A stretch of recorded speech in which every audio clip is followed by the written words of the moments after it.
말씀 봉독하겠습니다. 창세기 1장 26절에서 28절. 하나님이 말씀하시기를 우리가 우리의 형상을 따라서 우리의 모양대로 사람을 만들자. 그리고 그가 바다의 고기와 공중의 새와 땅 위에 사는 온갖 들짐승과 땅 위를 기어다니는 모든 길짐승을 다스리게 하자 하시고, 하나님이 당신의 형상대로 사람을 창조하셨으니 곧 하나님의 형상대로 사람을 창조하셨다. 하나님이 그들을 남자와 여자로 창조하셨다.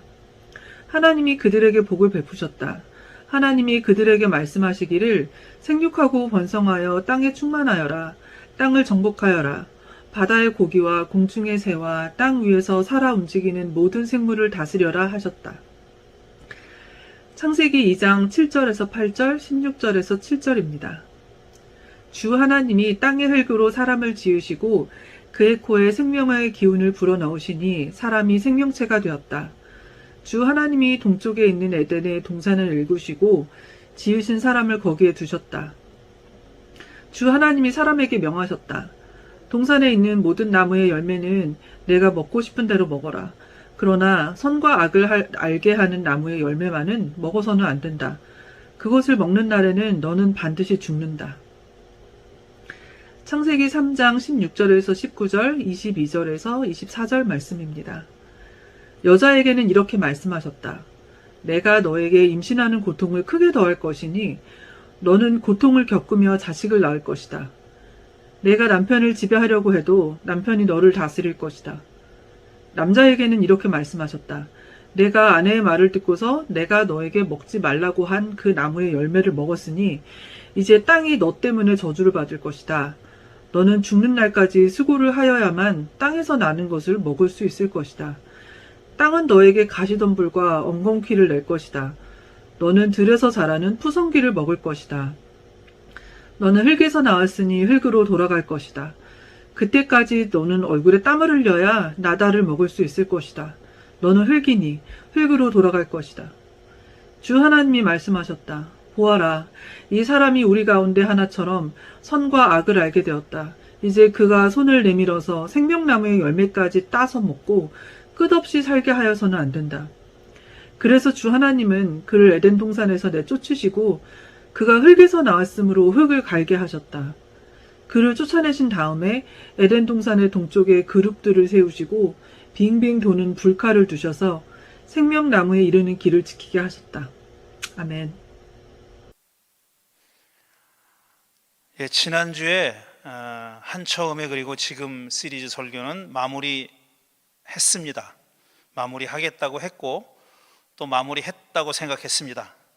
그런데 제가 이 시리즈를 준비하기 위해서 메모해 놓은 내용들을 살펴보니까 이 얘기는 꼭 해야 되는데 안 했네 하는 내용들이 상당히 있었어요. 그래서 마무리했다고 말씀드렸음에도 불구하고 오늘 한 번 더 얘기하겠습니다. 부록이라고 생각하시면 될 것 같아요. 부록 정도 되는 얘기다 이렇게 생각하십시오. 그런데 때로는 또 부록이 또 좋은 때도 있죠.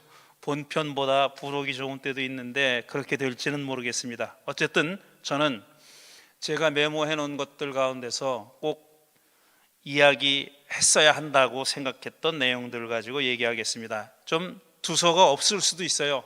메모를 바탕으로 해서 얘기하는 거니까 제 나름의 최선으로 이렇게 조직을 잘 해보긴 했는데 잘 됐는지 모르겠습니다. 그리고 또 오늘 제목, 설교 제목 사람아 사람아라는 이 제목은 소설 제목입니다. 중국 사람 다이 호잉이라는 사람이 쓴 소설입니다. 이 책을 돌아가신 신영복 선생님이 번역했죠. 그 제목을 그대로 표절해 왔습니다. 사람아 사람아 라는 제목인데 제 기억에는 오래전에 읽은 소설이어서 정확하지 모르겠는데 문화혁명기의 이야기입니다. 중국에서 문화혁명이 벌어졌을 때 이야기인데 10명 이상 되는 사람이 겪은 이야기. 아마 픽션이긴 하지만 소설이긴 하지만 실제 겪은 사람들의 이야기를 기반으로 해서 쓰지 않았을까 싶습니다. 이 문화혁명 시기를 살아왔던 여러 사람의 이야기를 통해서 휴머니즘이라는 게 뭐냐 하는 것을 얘기한 그런 소설을 기억합니다. 제가 제목을 좋아합니다. 이 제목을 좋아해서 또 한번 표절해서 가져왔습니다. 처음에 이 시리즈를 시작할 때 제가 뭐라고 얘기했냐면은 창세기 1장, 2장, 3장은 결국은 사람에 관한 얘기다.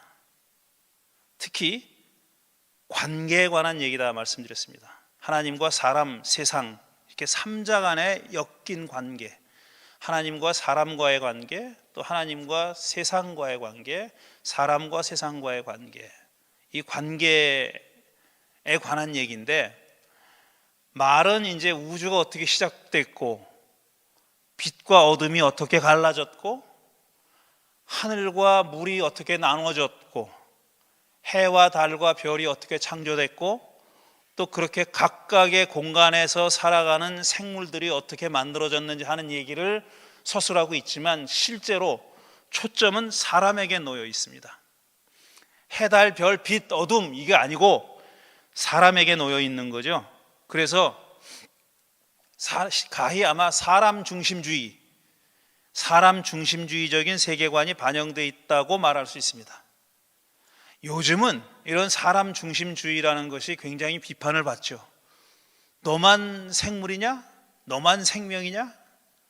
우리 지구상에 같이 공존하고 있는 모든 생명체가 함께 살아가도록 그렇게 돼 있는데 실제로 사람들이 많은 생명체를 죽여왔고 지금도 죽이고 있고 그들의 삶의 터전을 지금 침범하고 있잖아요.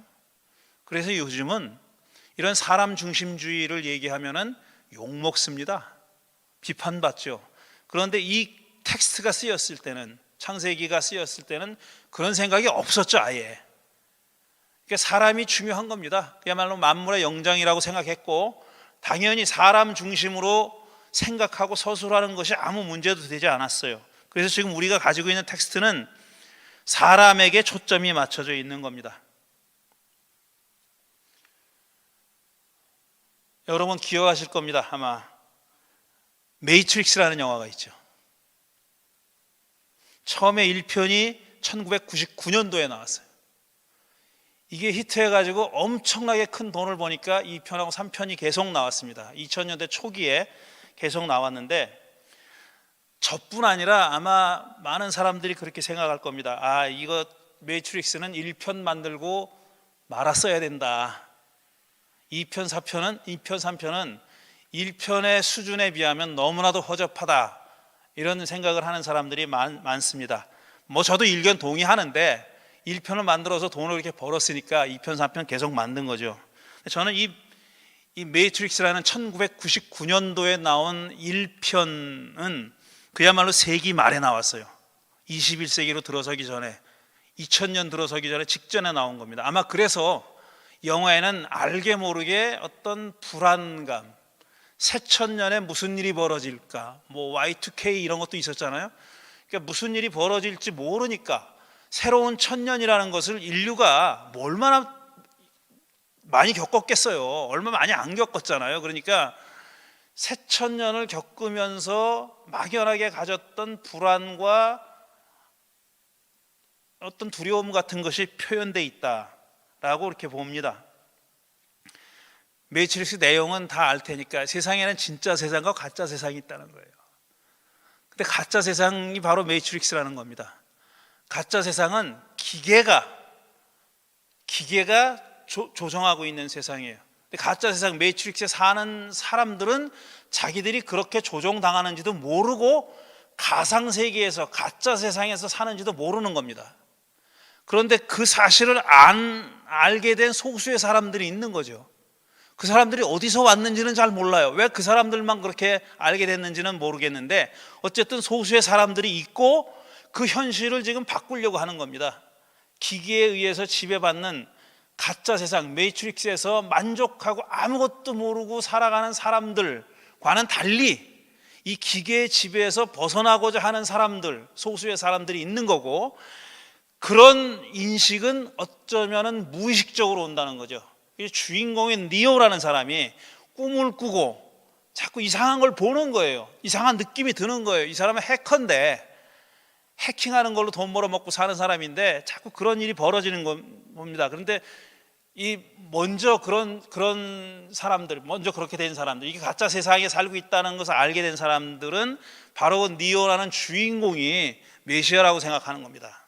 선택된 사람이고 지정된 사람이고 우리로 하여금 이 지배의 기계의 지배에서부터 해방하게 만들어줄 사람이라고 그렇게 생각한 거죠. 그래서 니오를 불러내죠. 그래서 질문을 합니다. 질문하는 광경이 알약 2개를 꺼내서 둘 중에 하나를 택해라 라고 얘기하죠. 선택하라고 합니다. 파란 알약을 먹었을 때는 그냥 이렇게 사는 겁니다. 근데 빨간 알약을 먹으면은 아무도 모르는 그런 세상으로 가는 거예요. 그건 지금 이 매트릭스를 깨는 그런 일을 하겠다. 진짜 세상을 보게 되는 겁니다. 선택이죠. 그러니까 파란 알약을 선택하느냐 빨간 알약을 선택하느냐에 따라서 운명이 달라지는 거예요.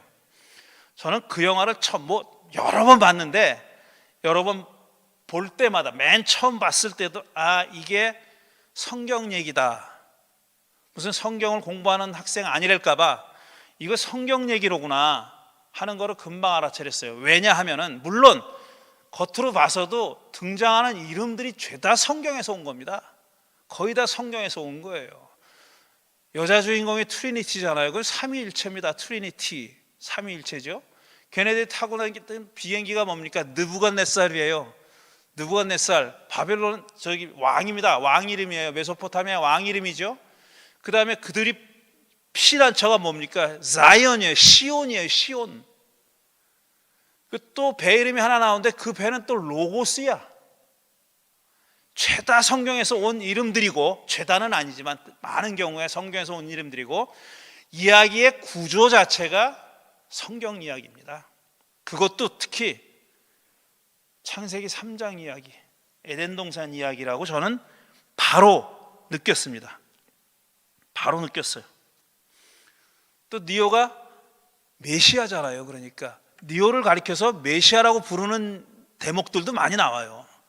비꼬는 의미에서도 그렇고 진짜 그렇게 믿어서 메시아라고 부르는 사람들도 있고 그렇습니다.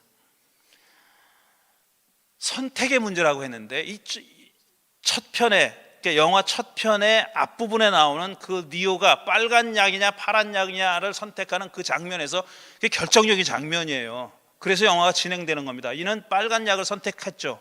그래서 새로운 삶을 살게 되는 겁니다. 그 기계 속에서 매트릭스 안에서 그냥 살아가는 삶이 아닌 다른 삶을 선택하는 거죠. 근데 이 선택의 문제는 사실 1편의 그 대목뿐 아니라 다른 데서도 계속 등장합니다. 2편과 3편에서도 제가 허접하다고 말씀드린 2편과 3편에서도 선택 앞에서 이제 이 둘 중에 하나를 택해야 하는 그런 상황에 처해 있는 경우가 여러 번 등장해요. 인류를 택할 거냐, 사랑하는 한 사람을 택할 거냐, 그렇게 강요하는 경우도 있어요. 이런 선택의 문제가 계속 등장하는 거예요. 근데 에덴 동산의 이야기의 가장 중요한 주제 가운데 하나가 바로 선택이거든요. 선택하는 겁니다. 선택에 관한 얘기예요. 자, 선악과를 따먹지 말라는 금지 명령이 주어졌습니다. 하나님이 그 열매를 따먹지 말라 그랬어요. 선악과를 따먹으면 그날로 너는 반드시 죽는다 그랬잖아요. 근데 따먹지 말라는 금지 명령이 주어졌다는 사실은 뭐냐 하면은 따먹을 가능성이 있기 때문에 그렇습니다. 따먹을 가능성이 없으면은 금지 명령이 주어질 필요가 없는 거죠. 근데 금령을 주었다는 얘기는 뭐냐면 금령을 준 쪽에서 봐도 불안한 겁니다. 불안한 거예요. 얘가 따먹을지도 모른다. 얼마든지 따먹을 수 있는 애들이다. 이렇게 생각했기 때문에 반드시 그것도 그날로 죽는다고 그렇게 협박했던 겁니다. 그러니까 금지 명령을 주었다는 사실 자체는 따먹을 가능성이 있다는 것을 전제한다는 얘기죠. 게다가 정말 따먹지 말라고 얘기했던 하나님에게 그럴 의지가 강력했는지 하는 것도 의심해 볼 만한 여지들이 있어요. 정말 아담과 하와가 선악과를 따먹지 않기를 바랬을까? 라는 사실을 의심할 만한 대목들이 등장한다고요. 제가 말씀드렸듯이 왜 먹지 말라고 한 나무를 동산 중앙에 갖다 놓냐 이겁니다. 저 안 보이는 한 구석에 갖다 놓은 게 아니라 중앙에 갖다 놨다 그랬잖아요. 게다가 나중에 다른 열매들도 마찬가지지만 뱀의 유혹을 받아서 하와가 그 열매를 봤더니 보암직도 하고 먹음직도 하고 지혜롭게 할 만큼 탐스럽기도 했다 그랬잖아요. 그런 열매였습니다. 그러니까 사람이 보면은 야 이거 따먹고 싶다 라는 생각이 들게, 그런 욕망이 막 불일 듯이 일어나게 그렇게 만들어 놨어요. 정말 따먹기를 원치 않았다면 그렇게 만들어 놓은 게 맞습니까? 아니죠. 이렇게 하나님의 마음속에도 두 가지 생각이 다 있었다는 거예요. 쟤네들이 내 말을 듣고 나를 믿고 나를 신뢰하고 내가 하지 말란 건 하지 말았으면 좋겠다 하는 마음이 있고, 또 한편으로는 저 사람들이 따먹고 나서 벌어질 결과를 알잖아요. 하나님은 걔들이 그렇게 됐으면 좋겠다 하는 마음도 있었던 거예요. 이렇게 얘기하면은 물론 전통적인 기독교에서는 뭐 2단이네 3단이네 할 거예요. 근데 그런 마음이 있지 않고는 이렇게 배경을 밑자락을 깔아놓을 수가 없잖아요. 이게 사실이지 않습니까? 그런 생각이 있었던 거죠. 그러니까 뱀의 입을 통해서 사실상 하나님이 유혹한 거 아닐까라고 의심해 볼 수도 있는 거다 이거죠. 한마디로 얘기하면은 하나님은 두 가지 마음을 다 있었던 거예요. 내 말을 들었으면 좋겠다, 아니 내 말을 어기고 어른이 됐으면 좋겠다, 이런 두 가지 마음을 다 가지고 계셨다는 거죠. 여기서 조금만 앞으로 얘기를 돌아가서 보면은 이런 얘기가 있죠. 사람은 하나님의 형상과 모습대로 만들어졌다 그랬어요.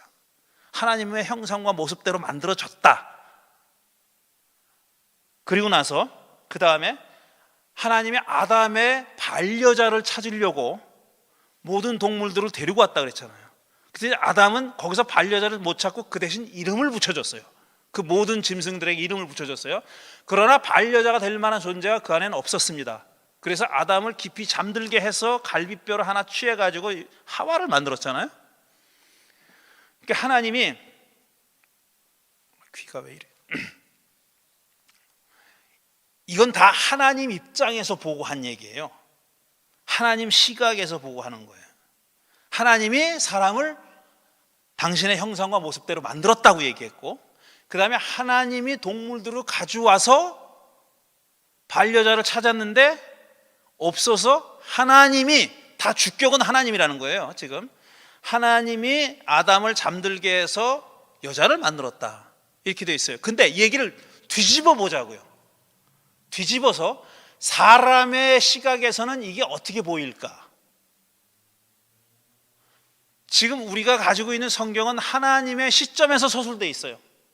하나님이 사람을 당신의 형상과 모습으로 만들었다고 되어 있고, 사람은 피동적이에요. 여기서 수동적이에요. 사람은 그냥 하나님 만드니까 사람이 원한 게 아니라 하나님이 그렇게 만들겠다니까 그냥 수동적으로 당한 겁니다. 그렇죠? 반려자에 관해서도 사람은 다 그냥 수동적이에요. 하나님이 다 능동적으로 주체적으로 다 하신 일입니다. 그런데 이걸 사람의 시각에서 보자고요. 그러면 어떻게 읽을 수 있냐면은, 하나님이 사람을 당신의 형상과 모습대로 만들었다라는 얘기는 사람의 시각에서 보면 이것들이 하나님처럼 되고 싶은 욕망이 있는 거예요. 그리고 또 반려자를 찾지 못해서 하와를 만들었다는 얘기는 뭐냐면은 이렇게 읽을 수 있는 겁니다. 이 사람이란 존재는 자기들이 짐승과 별로 다를 게 없다. 다르고 싶죠. 사람은 짐승과 다른 존재이고 싶어하고 또 그 사실이에요. 그런데 어떤 불안감이 있냐면은, 내가 짐승처럼 될 가능성을 가지고 있다. 그러니까 짐승의 나락으로 떨어질 가능성을 가지고 있다는 걸 인식하고 있는 겁니다. 우리 사람들이. 그러니까 두 가지가 있다는 거예요. 하나님처럼 되고 싶은 욕망을 동시에 가지고 있는 동시에 사람은 또 내가 하나님처럼 되긴커녕 짐승으로 떨어질 그런 가능성도 가지고 있기 때문에 불안한 겁니다. 그러니까 욕망과 불안함을 다 가지고 있는 거예요. 욕망과 불안함을 다 가지고 있어요.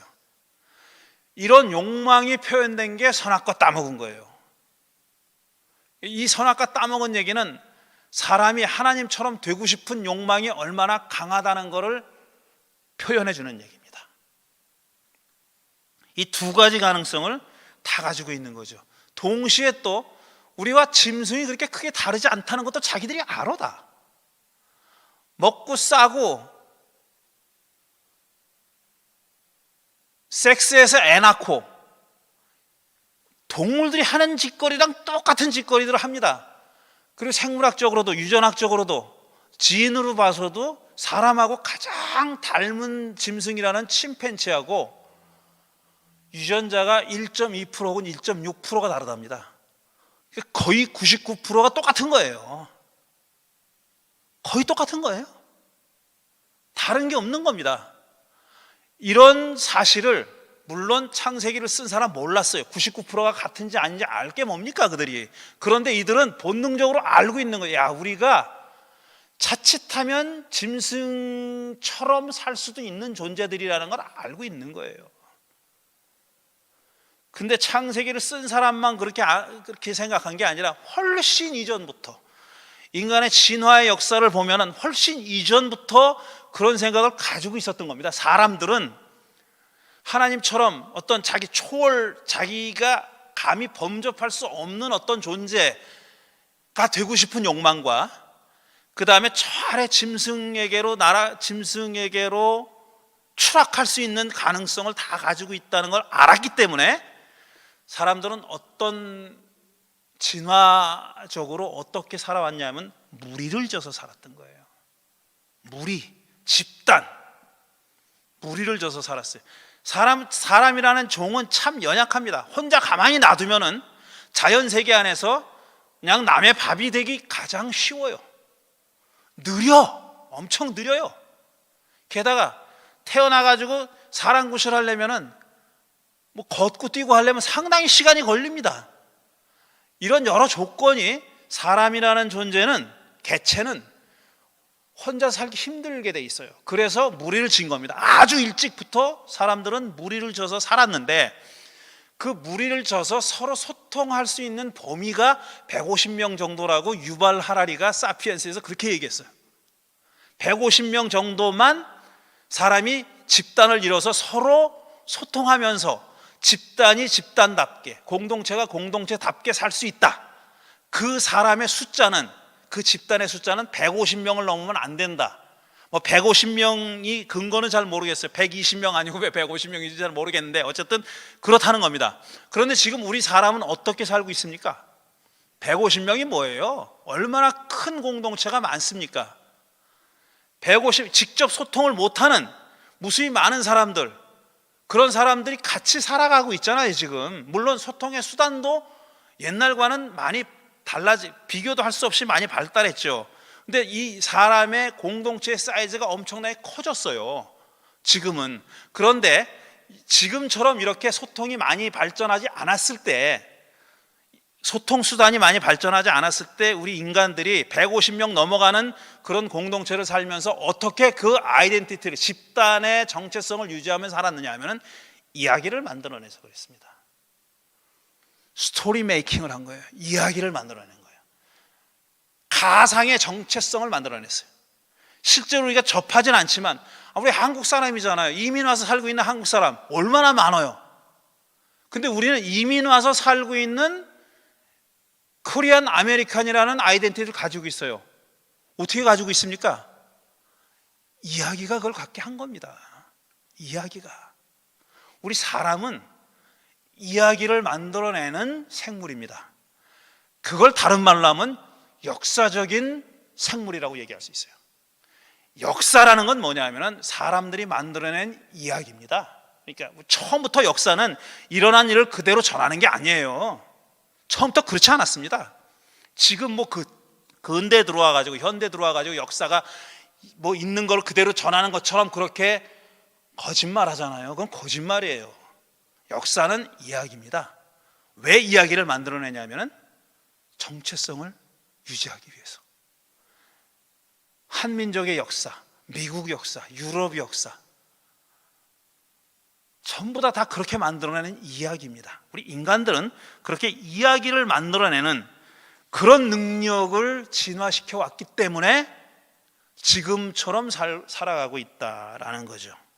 그래서 뭐 애국이라는 것도 나라라고 하는 가상의 아이덴티티를 강화시키는 이야기입니다.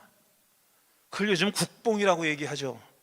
종교들, 이것도 그 안에서 어떤 공통점을, 정체성을 만들어내는 이야기가 없으면 유지가 안 되는 거예요.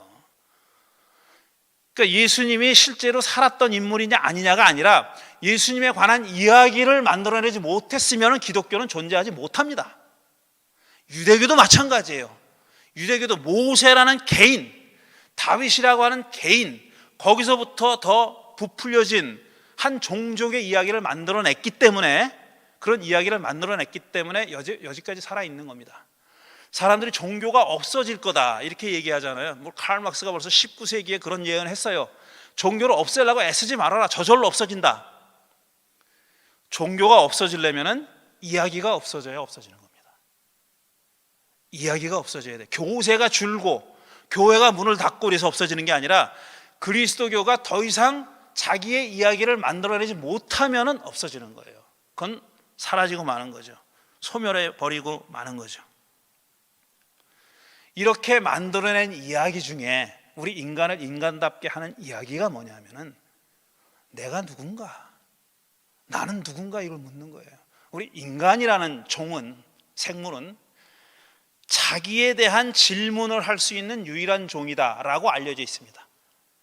물론 이게 모든 생물들에 대한 연구가 이루어지지 않았기 때문에 확실하게 말할 수 있는 건 아니에요. 현재까지의 연구에 의하면은 그 어떤 생물도 어떤 동물도 자기 자신의 어떤 자의식, 나는 누굴까, self consciousness라는 것, 자의식을 가지고 있다고 확인된 동물이 없다는 거예요. 많은 동물들이 감정이 있고 소통을 합니다. 소통하는 동물들도 있어요. 또 감정이라는 걸 표시하는 동물들도 있고요. 그건 실험을 통해서 많이 밝혀졌어요. 그런데 아직까지 확인 안 된 이야기는 어떤 동물도 내가 누구냐 하는 것을 묻지는 않더라는 겁니다. 우리 인간은 내가 누구냐라고 하는 질문을 묻는 동물이고요.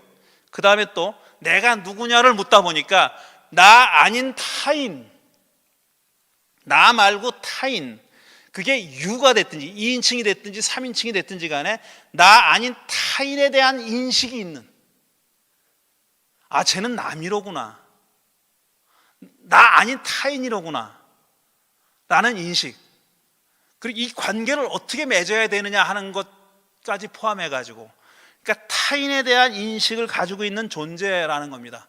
타인에 대한 확고한 어떤 인식, 그 다음에 타인과 어떤 관계를 맺고 살아야 되는가를 깊이 있게 인식하는 그런 생물이라는 거죠. 그래서 한 걸음 더 나가서 이런 생각까지 한다는 겁니다. 사람은 만일 내가 나 아닌 다른 누군가, 다른 타인으로 살면 어떻게 될까라는 생각을 하는 존재. 그냥 타인이 저기 있는 게 아니라, 그냥 타인이 저기 그냥 존재한, 나와 상관없는 타인이 거기 있다, 이건 동물들도 할 수 있어요. 그런데 인간의 특성은 뭐냐면은 내가 저 사람이 돼서 살면 어떻게 될까라는 생각을 한다는 거예요. 그건 상상을 할 수 있는 존재라는 거예요. 이건 인간만 할 수 있다는 겁니다. 여기서 바로 한 걸음 더 나간 게 뭐냐면, 내가 만일 신이었다면, 내가 하나님이었다면 어떻게 될까를 상상하는 존재라는 거예요. 내가 만일 하나님이라면 어떻게 될까라는 질문에 답을 찾는 게 신학입니다. 신학은 그러니까 데올로기잖아요. 데올로지예요. 막 섞어서 얘기하니까 발음도 안 되네. 근본은 뭐냐면 테오스 플러스 로기아예요. 테오스는 신이라는 얘기고 로기아는 이야기라는 얘기예요. 그러니까 신에 관한 이야기가 신학입니다. 그런데 신을 객관적으로 내가 모르는 존재, 저기 있는 존재라고 그렇게 나랑 떨어져 있는 초월해 있는 존재라면 생각을 못하고 얘기를 못하죠. 근데 그 얘기가 가능한 거는 뭐냐면 내가 만일 신이라면 어떻게 했을까라는 상상을 하니까 신학이 나오는 거예요. 그래서 신학은 동시에 인간학이라고 하는 겁니다. Theology is anthropology. 신학은 곧 인간학이라고 얘기하는 게, 그리고 또 신에 관한 모든 얘기는 사실상 인간에 관한 말이다. 유명한 말이에요. 신학은 인간학이다. 신에 관한 얘기는 모두 사실상 뒤집으면은, 동전을 딱 뒤집어 보면 그건 사람에 관한 얘기다. 둘은 뗄 수 없다는 얘기거든요. 이래서 나온 거예요. 사람은 자의식을 가지고 있고 타인에 대한 의식도 가지고 있고 또 내가 저 사람이면 어떻게 했을까라는 상상을 할 수 있고, 한 걸음 더 나가서 내가 만일 신이었다면 어떻게 됐을까, 내가 어떻게 할까라는 상상을 할 수 있는 존재고, 사실상 우리 인간들이 아직까지 해온 신학에는 이게 투영되어 있는 겁니다. 내가 만일 신이었다면 어떻게 했을까라는 그런 생각이 투영되어 있는 거죠. 근데 매트릭스라는 영화는 빨간 알약을 취함으로써 이 길로 접어든 거예요. 이렇게 할 작정을 한 겁니다. 제가 지금 말씀드린 그런 인간으로 살려고 길을 나선 거예요. 매트릭스 영화는 기계의 지배를 받습니다. 그렇죠? 그래서 결국 3편에서는 기계에서 해방돼요. 근데 3편의 마지막을 보면은 그 누군가하고 협정을 맺어서 끝납니다. 개도 부수지 않고 인간도 부수지 않기로. 그렇게 해서 그냥 절충하고 말아요. 개를 죽일 수가 없으니까. 그렇게 얘기는 만들 수가 없으니까. 근데 사실 이렇게 또 얘기하면은 날 욕할 사람이 많겠지만 이상한 얘기 한다고. 근데 창세기 이야기도 매트릭스적으로 읽을 수 있는 겁니다. 하나님이 계시는데 하나님이 우리 세상을 만들어 놓은 거예요. 그리고 여기서 살라고 만들어 놓은 거. 처음에는 에덴 동산이라고 하는 좁은 데서 살라고 만들어 놨는데 사람들이 그 울타리를 벗어났잖아요. 쫓겨났어요. 그래가지고 세상으로 황무지로 나선 겁니다. 그래서 여기서 지고 먹고 살아야 돼요. 어떻게든지 살아야 되는 거예요.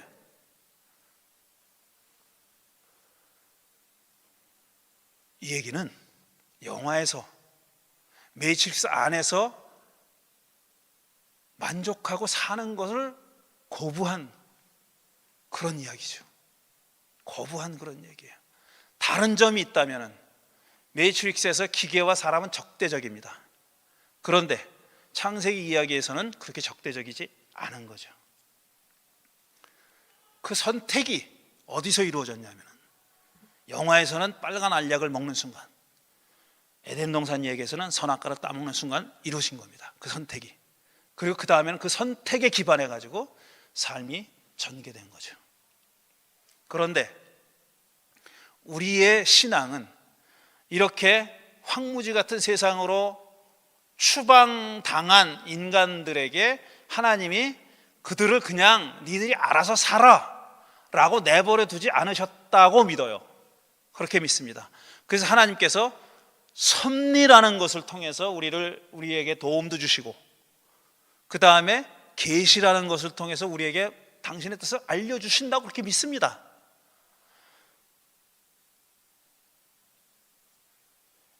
그렇게 믿어요. 그게 일어나는지 안 일어나는지 모르겠어. 근데 우리 인간들은 그렇게 믿어요. 하나님이 어떤 형식으로든지 당신의 뜻을 알려주신다. 그걸 계시라 그러는 거예요. 레벨레이션, 계시라는 게 그겁니다. 당신의 뜻을 알려주신다는 얘기인데,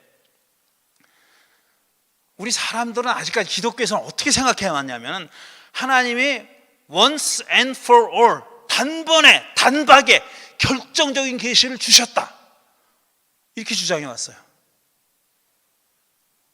나는 이건 큰 잘못이라고 생각합니다. 예수 그리스도가 그런 분이다? 아니에요. 그렇지 않아요. 설령 만보 양보해서 예수 그리스도가 그런 결정적인 계시랑 해도 그 예수 그리스도라는 계시를 알아먹는 데는 매우 긴 시간이 필요한 겁니다. 매우 긴 시간이 필요한 거예요. 시각장애자가 코끼리 만지는 얘기 아시죠? 서로 눈이 안 보이니까 자기들이 만진 부위를 보고 이게 코끼리가 전체가 다 그렇다고 생각하는 거, 그거를 경계하는 얘기잖아요. 한쪽 뭐 코를 만진 놈은 기둥 같다 그러고, 기둥인가 뭔지 모르겠어요. 다리를 만진 놈은 기둥 같다 그러고, 뭘 다 서로 얘기한 코끼리가 그거라고 얘기하는 거, 자기가 만진 부위가 전체라고 그렇게 착각하는 것을 경계하는 얘기인데, 뒤집어서 보면은 우리 다 실제라고 하는 거, 리얼리티라고 하는 거, 이건 우리가 다 알 수 없는 거예요. 우리가 사는 생활 반경이 실제의 전부다 아니라는 건 알잖아요. 이 세상이 실제의 전부다가 아니다, 리얼리티의 전부가 아니라는 건 알잖아요. 실제 하는 뭐가 다가 아니다. 우리 실제는 그냥 이 소경이 시각장애자가 코끼리 만지듯이 그렇게 알아가는 겁니다. 실제로 계시도 마찬가지다 이거예요. 계시도 우리가 선악과를 따먹고 세상으로 나왔어요. 이 하나님처럼 되고자 하는 욕망과 그 다음에 짐승처럼 될지도 모른다는 불안감을 안고 살아갑니다. 그런데 다행히 우리에게는 인도자가 있어요. 그렇게 믿고 있어요. 그걸 계시라고 생각하고 우리 나름대로 그걸 해석합니다. 그런데 그 계시라는 것도 우리가 조금씩 더듬어서 알아가는 겁니다. 조금씩 더듬어서 알아가는 거예요. 그러니까 이 어떤 삶에 대해서, 우리 인생에 대해서, 삶에 대해서, 신앙과 하나님에 대해서 뭘 다 알고 있다고 얘기하는 건 사실상 아무것도 모르는 겁니다. 그 신앙을 출발하지도 않은 거예요.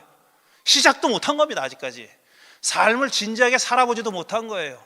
삶이 얼마나 엄청난 건지, 실제라는 것이 얼마나 우리가 그 실제의 정말 작은 부분만 경험하면서 살아가는 것인지를 인식하는 거, 그게 사람이다.